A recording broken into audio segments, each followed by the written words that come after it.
એક સરસ મજાનું ગામ હતું. તેમાં એક સંત રહેતા હતા. તેમણે એક પોપટ પાળ્યો હતો. પોપટ ઘણો જ વિચિત્ર હતો. તે માણસની ભાષામાં વાત કરતો હતો. એની બીજી એક વિશેષતા એ હતી કે તે દરેક વ્યક્તિ માટે સાચી વાતો પણ જણાવતો હતો. ધીરે ધીરે પોપટભાઈની કીર્તિ વધતી ગઈ. સંત પાસે અનેક માણસો આવતા, તેથી ભીડ જામતી હતી. દરેક પોતાના ભવિષ્ય વિશે પોપટભાઈને પૂછતા હતા.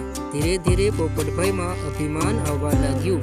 તે વિચારવા લાગ્યો કે હું બધા જ પંડિતો કરતા મોટો પંડિત છું. તે બીજાના ગુણ ઓછા પણ દોષ વધુ જોવા લાગ્યો. તેને દરેકમાં બસ દોષ જ દેખાતા હતા. એક વખત એક રાજાએ સંતને બોલાવ્યા. સંત પોતાની સાથે પોપટભાઈને પણ લઈ ગયા અને પોપટભાઈની ઓળખાણ પણ કરાવી અને તેની વિશેષતા પણ બતાવી.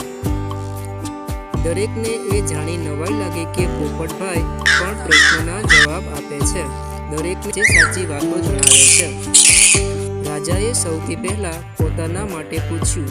પોપટભાઈ બોલ્યા, રાજન, તમે તમારી રાણી સાથે લડતા રહો છો. રાજા ચૂપ થઈ ગયો. પછી દરબારીઓ માટે પૂછ્યું. પોપટભાઈનો તો સ્વભાવ જ બની ગયો હતો કે બીજાની નિંદા કરવી. અને દરેક પ્રધાનો વિશે કંઈ ને કંઈ દોષ રાજાને જણાવ્યા. કોઈકને રાજાની નિંદા કરનારો, કોઈકને પ્રજાને હેરાન કરનારો, કોઈકને ધન ચોરનારો બતાવ્યો. રાજાએ પોપટની વાતનો વિશ્વાસ કરી લીધો. તેને ખૂબ ગુસ્સો આવ્યો કે મારા પ્રધાનો સારા નથી. રાજા પોતાના સેનાપતિ વગેરે માટે પણ જાણવા માંગતા હતા, પણ એ સમયે રાત પડી ગઈ હતી અને દરબાર પૂરો થવાનો સમય પણ થયો હતો. રાજાએ સંતને પ્રાર્થના કરી કે રાત્રે પોતાના અતિથિ બને. સંત ખુશીથી રોકાઈ ગયા. રાત્રે જ્યારે સંત સૂવા માટે ચાલ્યા ગયા, ત્યારે બધા મંત્રીઓએ ઠરાવ કર્યો કે ચૂપકેથી પોપટને મારી નાખવો. તે આપણી નિંદા કરી રહ્યો છે. તે આપણને રાજ્યમાંથી કાઢી મુકાવશે. એક મંત્રીએ એક નોકરને સંતના ઓરડામાં મોકલ્યો.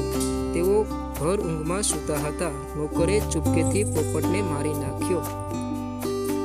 જ્યારે સંત સવારમાં ઉઠ્યા ત્યારે એમણે પોપટને મરેલો જોયો. એ જોઈને તેઓ ખૂબ દુઃખી થયા. તેમણે વિચાર્યું કે પોપટને કેમ મારી નાખવામાં આવ્યો હશે. એ સમજ્યા કે પોપટમાં દરેકના દોષ જોવાની ટેવ હતી.